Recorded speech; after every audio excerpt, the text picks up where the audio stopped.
Good afternoon, everyone. Thank you for joining our webinar today. We're going to give a few minutes just to let everybody join before we get started. If you have any issues with technology, please feel free to enter the information in the question and answer box, and I will assist you. Thanks for joining and enjoy today's webinar.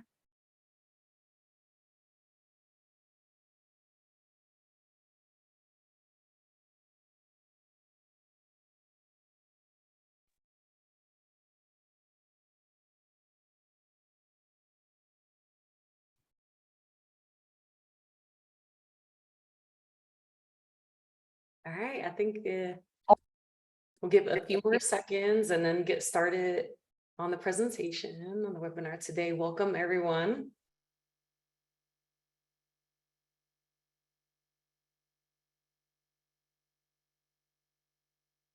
All right, hello and welcome. My name is Monica Ramos. I'm the Operations Director for the National ECE and Education Workforce Center. I will offer an overview of what will be covered in the webinar today.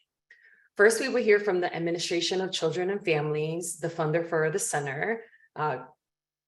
Colleen Rathgib is representing ACF, and she will share some brief remarks about the impetus of the center.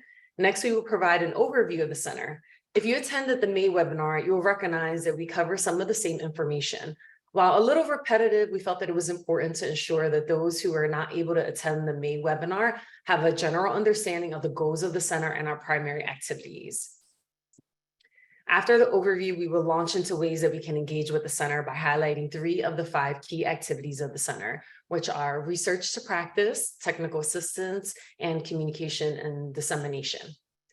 As time permits, we will open the webinar for participants to pose questions. And as an aside, if there are any questions that do not get answered, do know that we're compiling all the questions and we'll add them to our evolving frequently asked questions document, which we will share with all participants shortly after the webinar.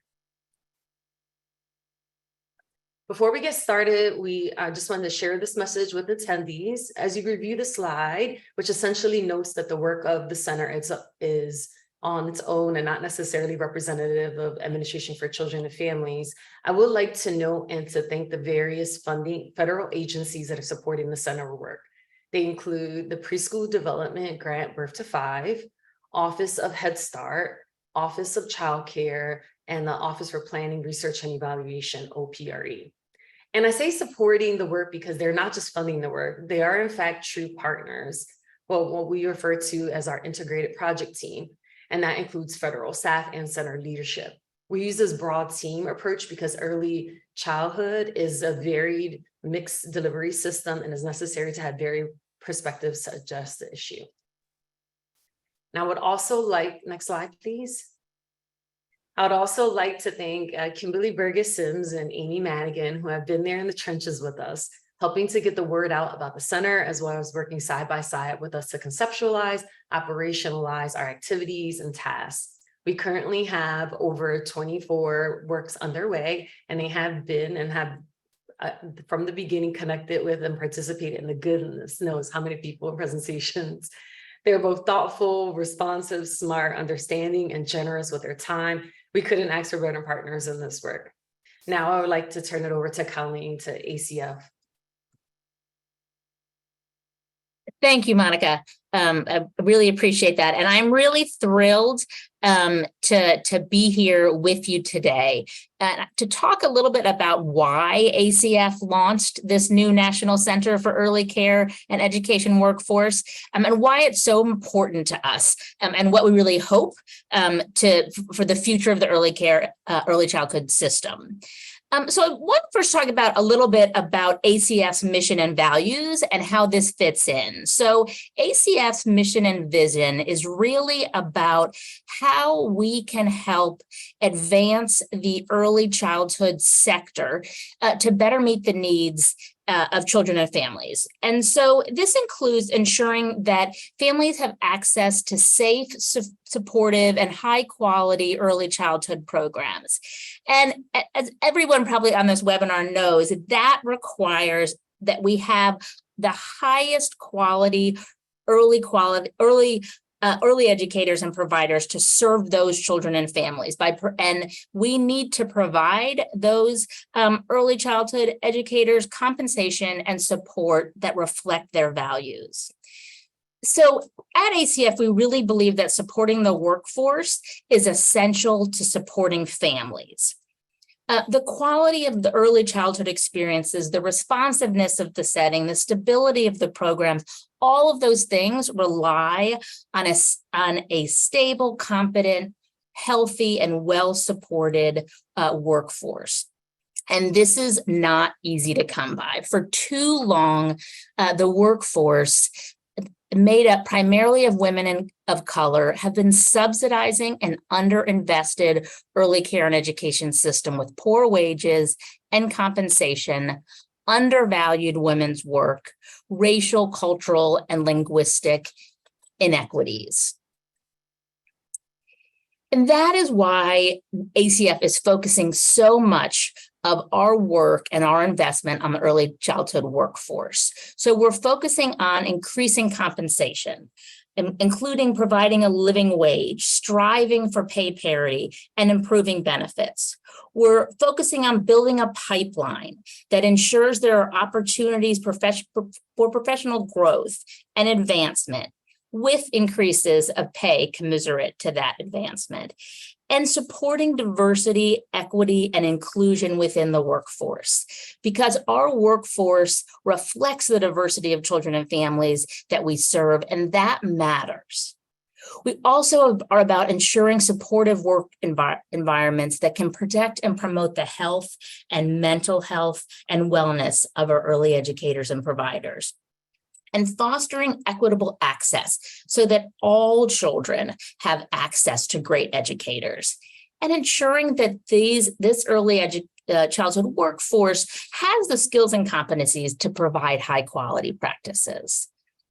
So I want to talk a little bit about how ACF is supporting the workforce in the programs that we operate beyond this workforce center. So in the Child Care and Development Fund, the workforce has really been the focus, a main focus of the American Rescue Plan, where 650,000 child care workers have received some sort of compensation increase with those COVID release dollars. Similarly, ACF is really encouraging states and territories to use their fiscal year 23 increase to support workforce initiatives, including increasing compensation and benefits for child care providers. And most recently, ACF sent a letter to child care lead agencies, what we call about equal access. So saying that for states, they have to be meeting, their payment rates have to meet at least 50% of their market rate survey to be able to say they're providing equal access, but we really are pushing them to be getting to the 75th percentile. And so that's really pushing that the CCDF dollars are reimbursed at such a level that the staff can be paid a competitive wage. And then also, as folks I hope are aware, about 2 weeks ago, we released a notice of proposed rulemaking, an NPRM in CCDF that focuses on payment rates and reimbursement practices that aim to better support child care providers and to stabilize the system. And in Head Start, we're also looking at what we can do to increase wages and to support the workforce, both by providing a 5.6% cost of living adjustment for every Head Start program in FY23, for encouraging programs to use quality improvement investments to stabilize their workforce and to increase wages, and also putting out program guidance that was looking at increasing wages and promoting things like bonuses for staff. So similarly, in the preschool development grants, we're looking at how states can use those fundings for initiatives to support the workforce. And we're really just broadly across all of the programs looking at how we can be promoting increased provider payment rates, providing recruitment and retention bonuses, giving wage increases in wage supplements, increasing health insurance, retirement, paid leave, staff wellness, and supporting post-secondary education. And so there's a lot that's been going on, but there's a lot more to do. So if you want to go to the next slide, earlier this spring, the president signed an executive order focusing on caregivers. It was specifically around improving access to high quality care across the life cycle, including the early childhood workforce. And so it looked at and lays out more than 50 executive actions that will be implemented across the government, including HHS, where ACF was part of, and to look at how we can improve working conditions for early childhood educators by increasing child care provider payment rates, pushing for wage parity in Head Start, and mental health supports for the entire workforce. And so that is why we at the federal level have looked at these programmatic changes, but also have said we need the National Early Childhood Educator Workforce Center, because we really believe that we need to spur innovation in this space as well. And so this new $30 million investment over the next 5 years is really looking at how, like I said, spur innovation to support early educators and providers, to build a workforce that ensures families have access to reliable, affordable, high quality care and education by identifying research-based solutions, supporting states and local programs in implementing these solutions through technical assistance, and do so while disrupting existing inequities in the system and supporting the diversity of the workforce. So we are partnering across Head Start, childcare, preschool development programs. So within this mixed delivery system, we need coordinated solutions. And we're collaborating and leveraging research in NTA, because there is a wealth of experience that we can build on. No shortage of need or wrong door to walk through. So that is why we are really excited about the potential of this new center and the team that you're going to get to hear from right now. And so I will turn it back to them so their leaders can share their vision for this important work and talk about some of the upcoming opportunities to engage with them. So I will introduce and turn it over to Krishana Lloyd, our co-director for the Workforce Center and the lead for research and knowledge and development. So she's going to start us off. Thank you, Colleen. So I'll talk a little bit now, and then you'll hear from me a little bit later at the end as well. And I'll do some facilitation of the Q&A. We should have mentioned, we do want to have time for people to be able to ask questions. So hopefully we'll be able to get through this content in a way that offers a decent amount of time for folks to be able to pose their questions. So Colleen talked a little bit, just kind of broadly about the center and how it fits into the federal agenda. And I'll bring it down one level and to talk very concretely about the work, how we're envisioning it. And you'll hear from others from the team about what we're thinking about in terms of the work itself. And we'll operationalize that. So the goals of the center are what you see here on this slide, and they're pretty lofty. And we've got 5 years to accomplish them. So we've got a little bit of time, but not a whole lot of time, right? And one of the things that you heard about really is about the system-wide coordination from Colleen, right? That, we know we have a mixed delivery system, and we know that there are multiple systems within that mixed delivery system, right, that impact the workforce. And so we're really thinking about this as a system-wide effort, where we're doing goal setting, where we're really digging into 5 policy areas, which I'll talk to you about in a second, that really undergird and serve as the framework for the work that we'll be undertaking. We're also really interested in ensuring that the work that we do reinforces equity.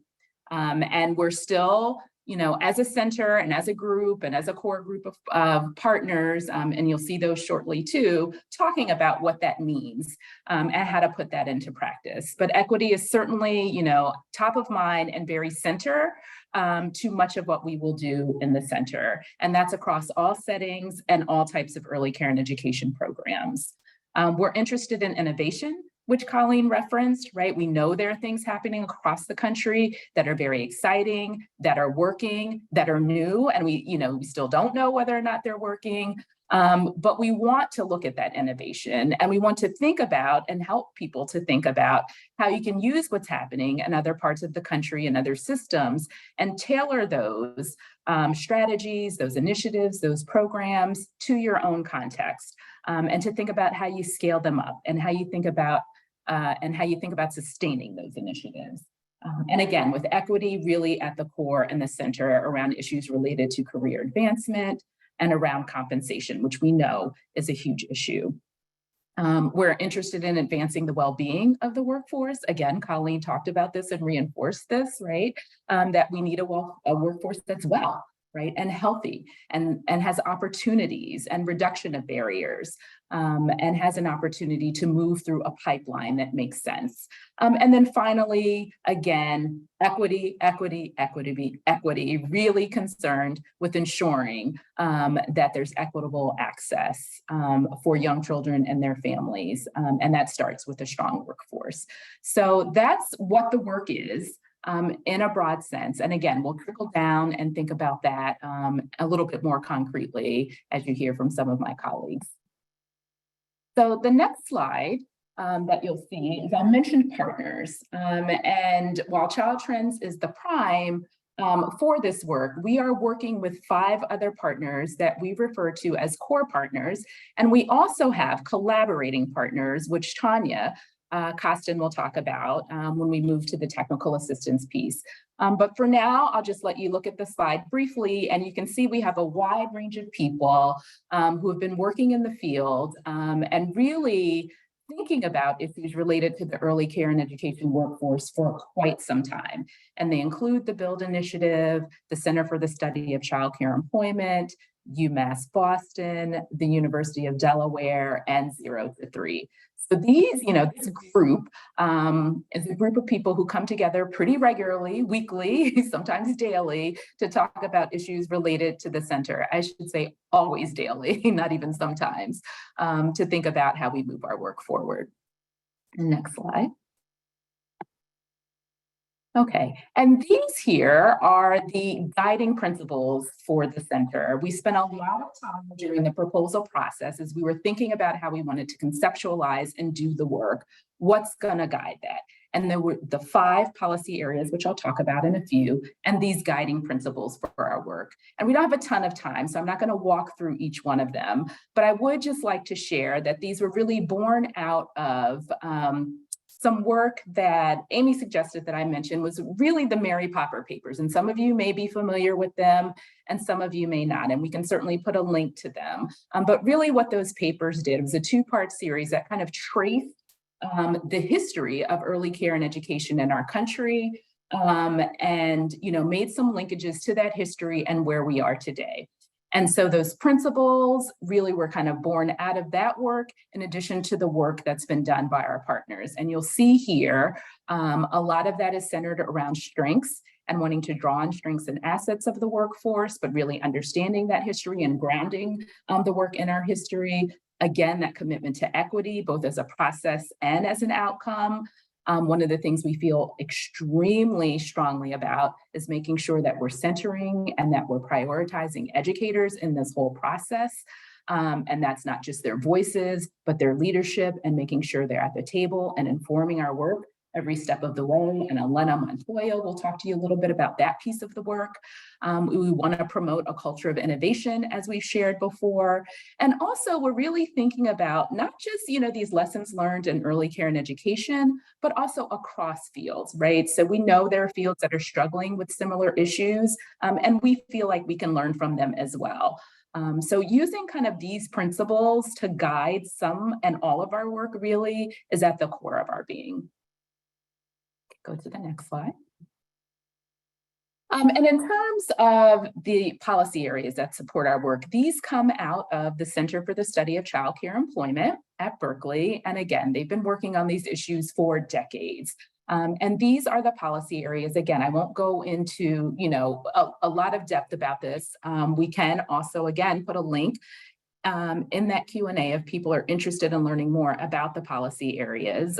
But these are the 5 here: qualifications and educational support, compensation and financial relief, work environments, workforce data, and financial resources. And they're pretty self-explanatory. For example, qualifications and educational supports is really around being intentional about the standards and the supports that are available to mitigate disparities across various settings, to reduce barriers for meaningful higher ed pathways, which also can help reduce turnover and strengthen the workforce's skills and efficacy. So that's just kind of one example of, these 5 policy areas and, defining those. But again, welcome to explore those a little bit further. And if we have time during the Q&A and people want to hear a little bit more about them, I can certainly share, and Elena can also. So those are the 5 areas and the guiding principles that, inform our work. And so we also have key activities that we're working on in the center. Also 5. 5 is our magic number here, it seems. And these areas are leadership, coordination, and partnership. We understand and we know that there's a lot of work happening across the country and other federally funded centers and other research initiatives and efforts, whether, funded by philanthropy, states, at the federal level. And so we want to be able to coordinate around those efforts and to make sure we're not duplicating work and that we're being value added. So we're spending a lot of time as a core and a key activity and thinking about how to connect with others who are doing this work. And some of you on the line have probably heard from us already. And if you haven't and you're doing work, you probably will. We have a research and knowledge development task, which is really about using research to inform the work. And we're thinking about that as a feedback loop. And so this is a really unique part of the center where we're connecting research to technical assistance. And in fact, this is the first early care and education federally funded center that has an intentional focus on doing that, making that connection between research and technical assistance. And you see that here in the 3rd activity, which is the research to practice link, which Elena will talk to you a little bit about, not all of the tasks that are happening there, but some, and then the technical assistance piece. And we also have a communications and dissemination arm, right? We don't want to sit on the information that we're learning. We want to be able to share that out and to make sure people have access to it. The pieces in blue here are what you'll hear about from my colleagues as we move on. We'll dig a little bit more into those 3 activities. Okay. So I'm going to turn it over to Elena to talk to you a bit about this research to practice piece, and then I'll come back on a little later and talk about the communications and disseminations piece along with one of my other colleagues, Jen Bassman. Elena? Thank you, Krishana. So as Krishana mentioned, the research to practice arm of the center is really about ensuring that feedback loop so that we are having technical assistance and research inform each other. There are a few essential activities that the research to practice team are doing, and these include an early educator leadership board and a research and policy fellowship. So first, as Krishana mentioned, centering educators is really at the heart of our work, and we will be engaging educators in a number of ways, including in an early educator leadership board. So we're developing this board now, and the board will provide guidance and input on activities across the center and provide thought partnership and educator perspective. We will be selecting a board that's composed of teachers from across the settings and across the US. And so that will include home-based childcare, Head Start, tribal childcare, and other centers, and with our goal of representing those who have been furthest from the opportunity. So as part of our board development, we'll be holding an educator input session later this summer, where we want to hear from educators themselves about their ideas for the board, their capacity, and the types of supports they would like or think that educators would need to participate. And then we will be beginning recruitment later this fall. Next slide. We are also creating a research and policy fellowship program. And through that, we're going to engage 2 research fellows and 2 policy fellows each year to deepen their research, policy, and practice expertise, and to learn about the key issues facing the workforce. Again, we want to prioritize emerging leaders of color, those from historically under-resourced communities, first-generation college students, and those living in areas with limited access to higher education. And we want to do this to disrupt historical patterns of exclusion for these groups. A really exciting piece of this is that we want at least one of the policy fellowships each year to go to a current educator. We are working to develop the plans and curriculum for the board right now, and we'll begin recruitment for this board, or for the fellowship program, also in the fall. And the fellowship year will begin in winter 2024. And now I will hand it over to the technical assistance team. Thank you, Elena. Hi, my name is Tanya Costin, and I am housed with Build Initiatives. I am the co-director for the National Early Care and Education Workforce Center and the director of technical assistance. The TA team is one of the parts of the National ECE Workforce Center and is staffed by a few of our core partners, Build, Child Trends, and 0 to 3, while we're also drawing on the assets of staff at our other core partners, as well as our collaborating partners, which we'll highlight later in the next slide. The overview of TA is presented here. It is a no-cost technical assistance offering starting at the bottom, which is Universal TA. Universal TA is the broadest reach available to all. You may be familiar with Workforce Wednesday eBlast and other related workforce webinars that were originally done by the National Center for Early Childcare Quality Assurance. Led this work in collaboration with other federal centers and TA partners. It is now housed here at the National Early Care and Education Workforce Center.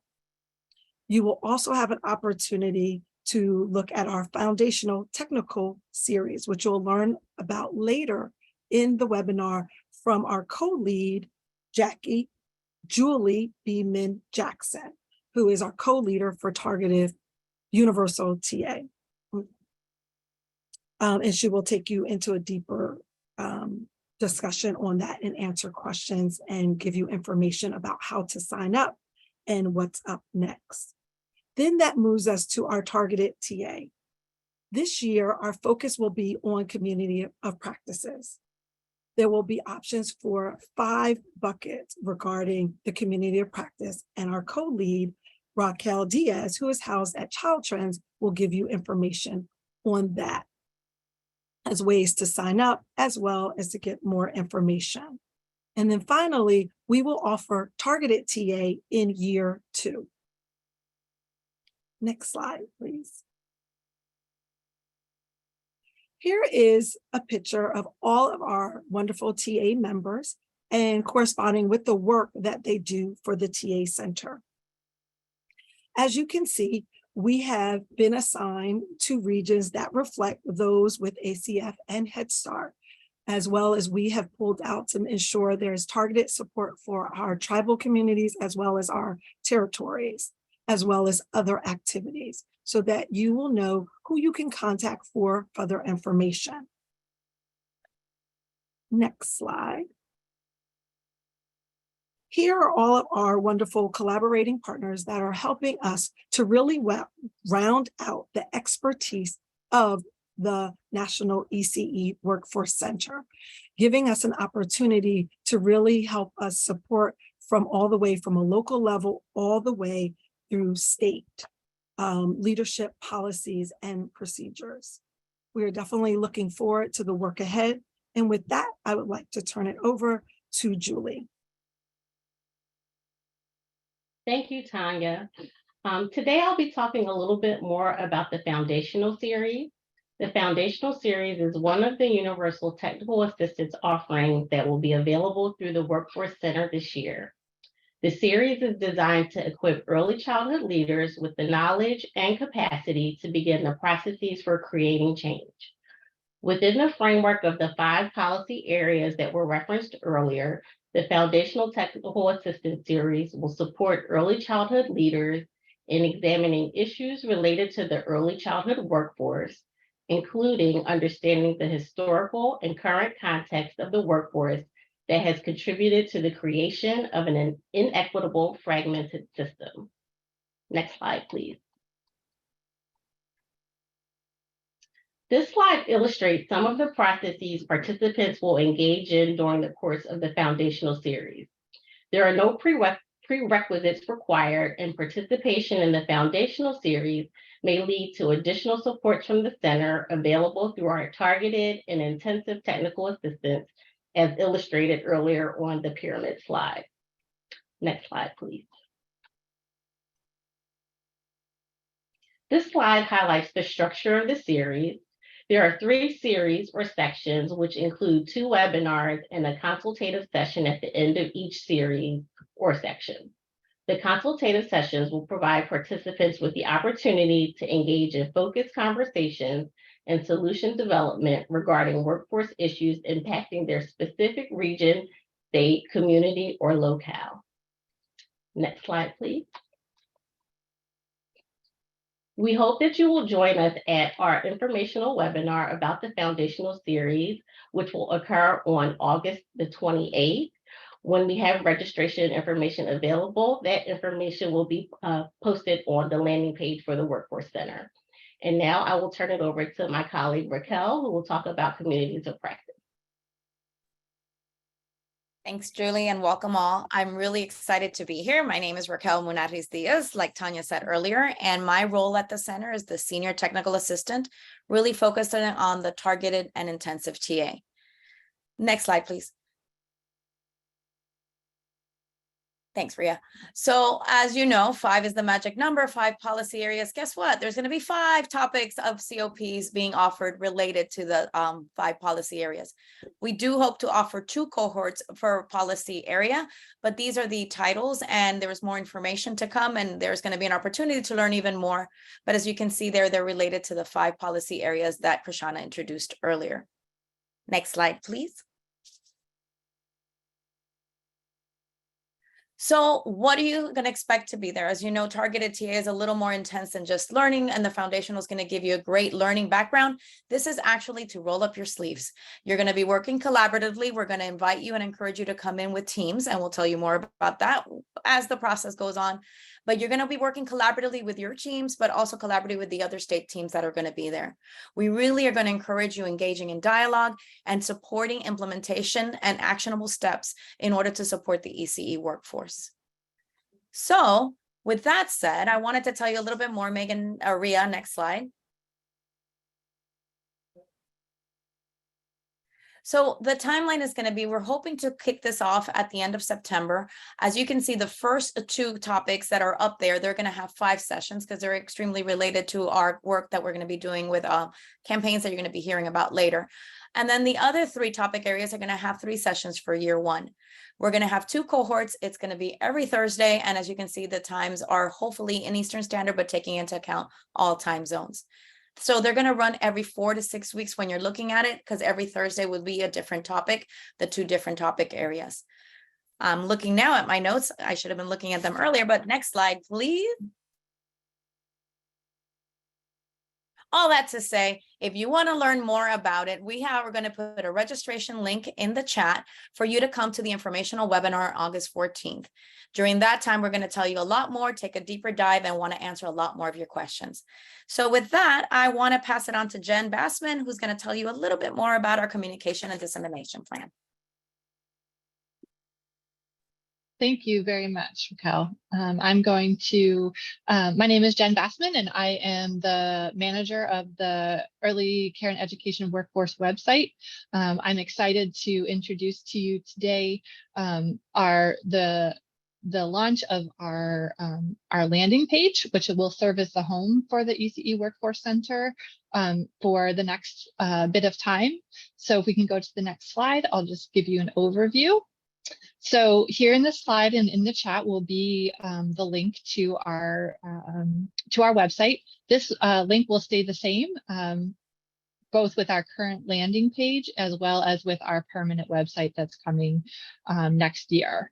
As you can see, our landing page features resources, events, calendar, event registrations. So the things that Raquel and Julie were speaking about, that information will be up there as it becomes available. Additional programs, research news. Please sign up for our newsletter so you can get more details. And then our full permanent website will be launched in early 2024. So this site, our landing page, will be definitely will be iterative. We will continue to add to it, and it will grow over time as while at the same time we're working on our permanent site. So I'm going to share my screen. And just give you a very brief tour of the website so you can get a little familiar with it. All right, hopefully you can all see the website as it is. It's hopefully super easy to navigate. All of the main topics are here in the top navigation bar that will take you directly to the area that you want to read about. We do have a selected resources section that will feature some of the many more resources that will be featured on our permanent site. So please check those out. We will continue to add to this database on the landing page, as well as build our full library for the permanent page. Events you can find here, and how to get involved, and then our partner organizations, so you can reach out to anybody if you need to. So again, I invite you all to visit the link, click around, let us know if you have any questions, but this will be the home and the place that you'll visit to find out all the information that will be coming out about the Workforce Center. So with that, I will turn it back to Krishana, I believe, and I'll stop sharing. Hi there. I'm so excited. I'm like so super excited about all of this. So I'm going to talk to you a little bit about the logo, and we're happy to share it. It's been a little bit of a road, right, to get here. And you see it behind our heads. This is the first preview and very exciting. So I'm going to walk you through it just a little bit because there are nuances here that might not be apparent. We've talked about 5 being the magic number, and those 5 balls that you see on the logo are really representative of the 5 policy areas and the 5 guiding principles that I talked about earlier that underlie the work of the center. Below those balls, you see a blue person, and that person is kind of holding the balls in the air. That person represents the early care and education workforce. And you'll note that the person's coloring, that blue, which happens to be my favorite color, coincidence though, ties into the words Workforce Center. And those blue links are intentional. And what we're doing is we're hoping to make it clear that the workforce is our primary focus, not, for example, children or families, although of course we know that children and families are going to benefit from having a strong and stable and well-compensated and healthy workforce, right? It's going to benefit families and children and the nation. But our goal, our work is really focused on the workforce itself. All of these colors that you see here, we're working with the Fed, so you know they're all 508 compliant. You know, the logo is readily accessible and we're excited to be able to use it. So it's here. And you'll see it on all of our materials behind our heads and anything that comes, forward from the center. And as you saw on the landing page, it's there too. So that's our logo. Would love to hear feedback if people have thoughts about it. And feel free to put those in the Q&A or to email us if you'd like. We can go to the next slide. So the other thing that I wanted to just share briefly before we jump into the Q&A is about our campaigns. We're super duper excited. We've got two campaigns coming up, one which will be starting very soon. And what we're referring to that as Campaign 1. And that campaign is really focused on ensuring that people really kind of understand who we are as the National Early Care and Education Workforce Center, and that we're really drawing on key constituent voices and using their kind of personal stories, accessing those, their messaging, their experiences, to increase public awareness about the importance of the workforce, its strengths, the challenges that exist, and the solutions that are also available. And so we also want this campaign to really get folks kind of jazzed up about getting involved with the center. And that could be at many different levels, whether it's a state level or local level or community level. So those are, that's kind of the intent behind this campaign. It will last about 4 to 6 weeks. We're still figuring that out. And it consists, the campaign will include videos and social media posts that introduce these personalized messages that I talked about, and that connect these messages to the 5 policy areas and those guiding principles of the center. And then there'll also be calls to action for getting involved. And you'll see here underneath that Campaign 1 language there is a hashtag, We Work for ECE. And we imagine we'll have other hashtags that are born out of our work in the campaign, but that's how we're starting. And really the idea is that we're working in collaboration with the workforce. Again, that, educator voice really infusing everything that we do, and that we're in partnership and collaboration. So that's a little bit about Campaign 1. Again, happy to answer any more questions as we get to the Q&A. And let's go to the next slide, which is our second campaign. And that campaign, we've heard loud and clear. We, had some questions that we asked you what you were interested in when you registered for our first webinar. And for this webinar, we did some polling during the first webinar. We've been talking to people across the country in various capacities since the Workforce Center is launched. And we've heard recruitment and retention,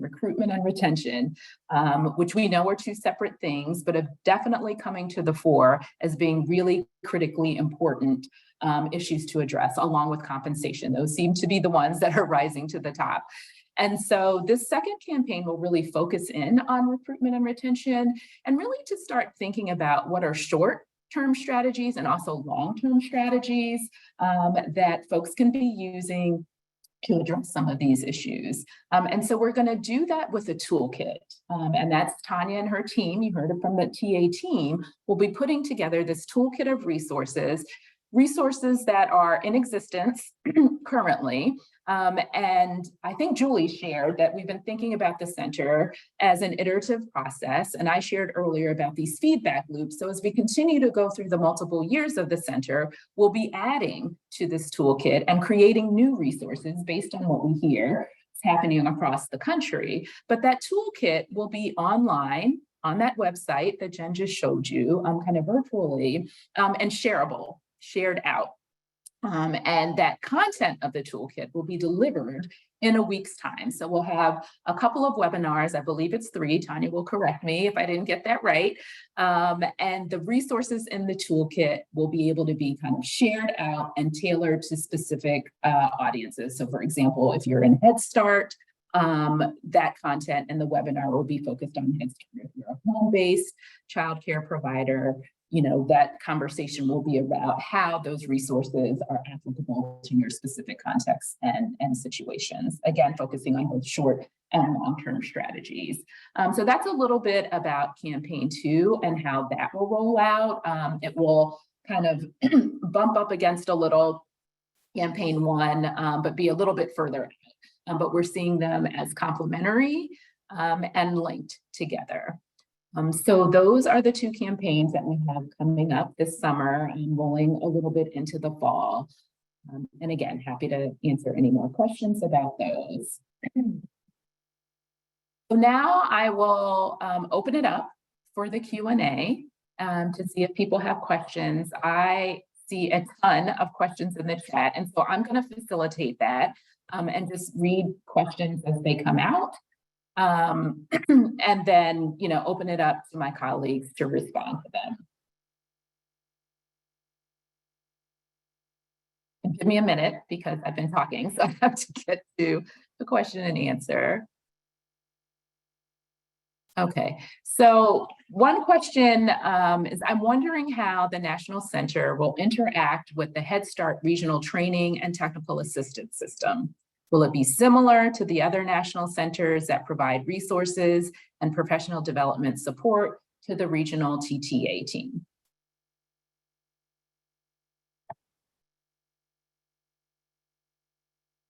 Oh, yes, Krishana did a great job explaining campaign 2. And as far as with TA, yes, we will be working with the other national centers, including those for Head Start, center-based care, and other entities. TA is available across the entire workforce. So we're looking not just at the state level, but at a locale and at a program level.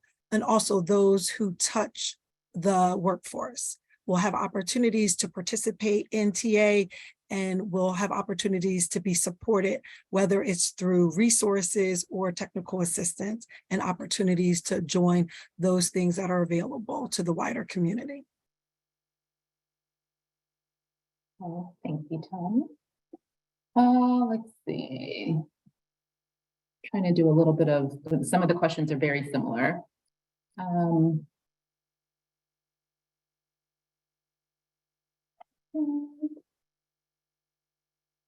Okay, so this person says, I'm a member of an early childhood recommendations panel with a children's cabinet. This is a particular state, and we have a workforce compensation benefits work group, and we are tasked with creating recommendations to be made for our state agency and legislature to consider. What type of support can your office or center provide? What might that look like? I think really they're asking, they have some concrete things that are happening within their state, and how could they draw on the center, the resources of the center to move some of that forward? And I think if this will be available on our website, so you will be able to see the TA specialist that is assigned to your state, and definitely reach out, and that they would be able to talk to you a little more in depth and be able to provide you with recommendations and supports that we could offer. There's a question here about the Workforce Center and whether it's modeled after any other workforce initiatives. Are there other examples or case studies of other workforce areas where a national initiative has led to desired outcomes or change? Anybody like to take that question? Amy, do you want to take that question? Or I can take that.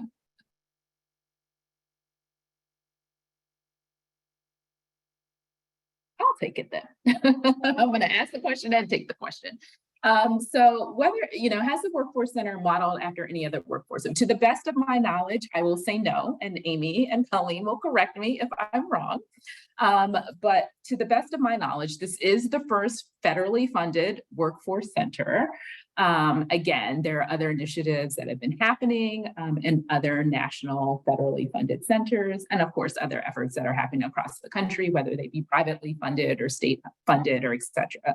But I would say this is the first federal one, and as I mentioned earlier, that does the linkages between the research and the technical assistance, and is really thinking about those feedback loops intentionally, and how the research informs the practice and the policy and vice versa.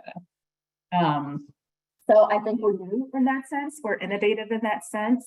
We are being very careful and intentional about thinking about benchmarks, and outcomes and indicators of success and what that means. And we're doing that pretty collaboratively with, the federal project officers, as well as we mentioned the IPT, our integrated project team, and what that might look like across all of the other efforts. Okay. There's a question here about whether the webinars, and I'm assuming this is the TA webinars, can be counted towards a CDA. I think we'll have to look into that and be able to give some feedback on that, because I know different states do sometimes have different requirements. So we will take note of that.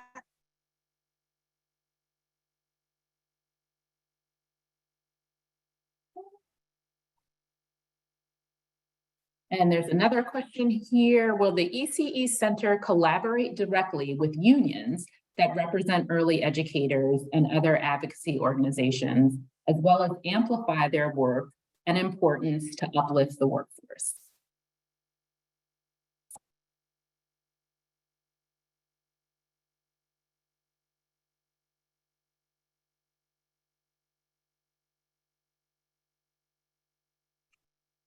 No one from the team will take that one. I'll take that one too.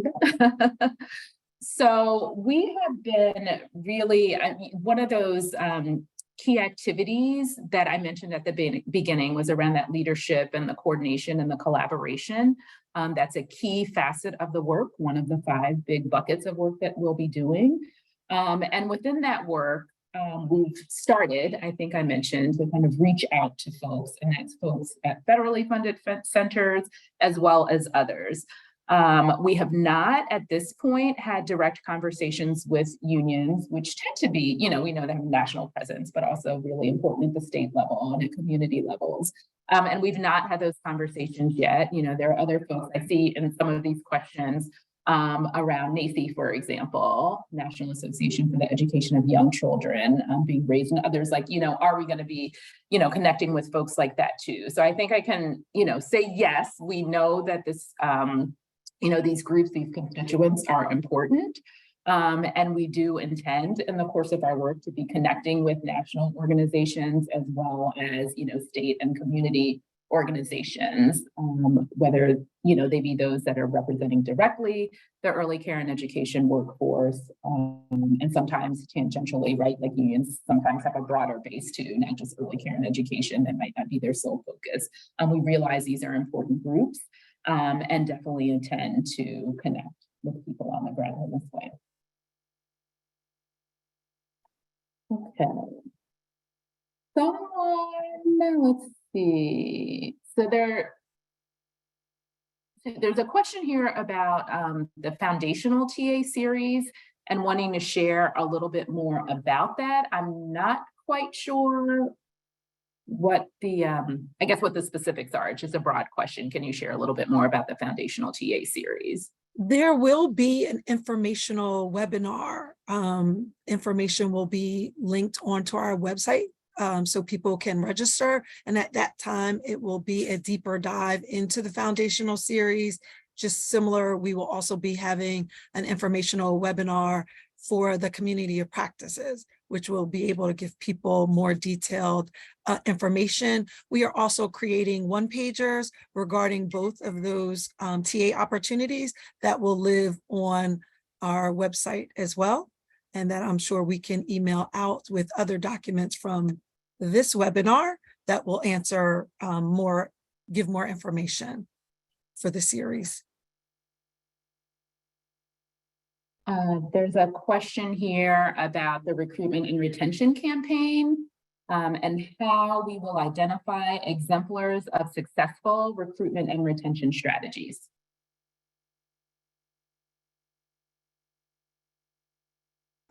So we are right now, as a part of the center, we are sort of putting together with partners, our rubric to really look at resources and those that we highlight to make sure that they are creative, innovative, and scalable. So we are really, really still working through that process. And also, like Krishana mentioned, we want to make sure there are things that people can do in the short term to make forward movement, as well as long-term processes that need to be in place for sustainability. We also are looking at both at the local level as well as the state level. So we are still creating a lot of those processes and working through that work.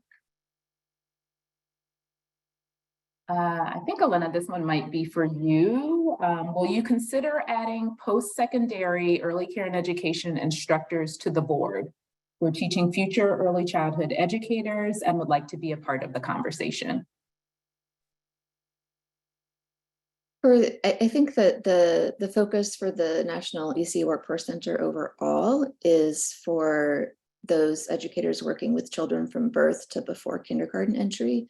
Totally recognizing that the early learning continuum goes through the early grades of elementary school, and also in terms of the post-secondary school. We will be making some connections there in terms of career pathways and pipeline, but in terms of who we will engage with for the work here, it is those working with children 0 to before school. There is just a comment here that I think is worth reading out that says, please do not forget about training and support of teachers who work with children with disabilities. We need significant training to work with children with disabilities, especially those with significant disabilities. Thank you. As a mother of a child with a significant disability, I wholeheartedly agree. And I'm very glad that you put that statement in there. And I will say, we just had a meeting, was it Friday? And all the days are running together now, where we've been talking with some of the other national centers about, the inclusion of this topic area in our work. So we're very attuned to it at a professional level, and I would say personally, I am very much committed to this issue.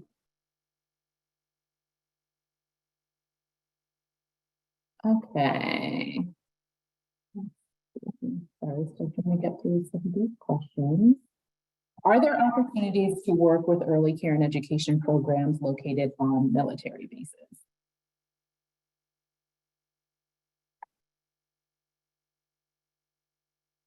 Anybody want to take that one? No? I will just say yes. We are thinking about early care and education, and the mixed delivery system very broadly. Right. We understand that there are community-based early care and education programs, school-based, Head Start, subsidy-funded, home-based childcare. They run the gamut, and we understand that, and we're in it to win it with the gamut. So yes, that is the answer. Okay. Can you share more about the Educator Advisory Board? What are the types of roles or individuals you're looking for? What will be their responsibilities? What's the time commitment? So for the Early Educator Board, again, we are looking for very broad representation. So that means across demographics, across location, across program setting. We want to make sure that we're getting representation from the broadest group of educators possible. In terms of roles and responsibilities, the board will convene both to provide thought partnership and strategic guidance, and also to network with each other, build relationships with each other, and through that develop leadership skills. We're still finalizing some of the details, but in terms of like an example of something that the board might do is we may bring them together to discuss compensation strategies that are being considered in various places, to hear from them and from their lived experience about what they see as the promising aspects of a strategy, or maybe pitfalls that maybe they could identify and help us with that. And so it would be bringing them together, discussing, and then if there's a product, for example, that is created based on that conversation, also not follow up with them to make sure what we did is really representing what they had suggested. So that's one example. And I see we just have 1 minute left, so I'm going to let Monica close us out, but just want to acknowledge that we know there are a lot of questions that did not get answered. And Monica mentioned in the beginning that we have this kind of evolving question and answer document, and we will attend to most of these questions in that document and get that out to registrants as soon as we can. Monica, I'll turn it over to you to close. And I think those are the major updates. Thank you everyone for joining. We will be following up to answer more questions. We're super excited for the excitement around this work and all who are on this webinar, who are supporters of the early care and education workforce. Thank you so much, and we will be in contact soon. Our email address is right there on the slide. If you have any questions, please reach out to us. We also listed our brand new workforce website there as well for people to see. Thank you so much, everyone. Have a good evening.